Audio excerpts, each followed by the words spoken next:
Hello students, see the question on the board.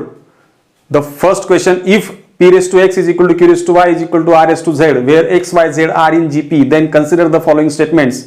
First statement is p, q and r are in AP. Second statement is ln p, ln q and ln r in GP. Which of the statements given above is or are correct?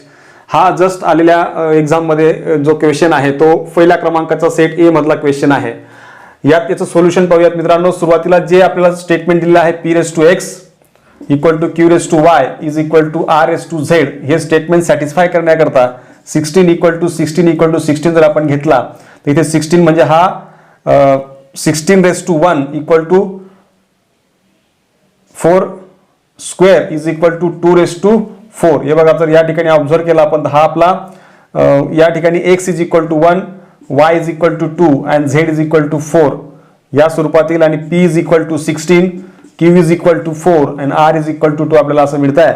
आणि बरोबर हे तो दिलेलं जे relation आहे ते satisfy करण्यासाठी या ठिकाणी बरोबर x, y, z आणि p, q, r च्या ज्या व्हॅल्यूज आहेत त्या सॅटिस्फाय होत आहेत. 1, 2, 4 हा जो आहे तो जीपी मध्ये दिसतोय.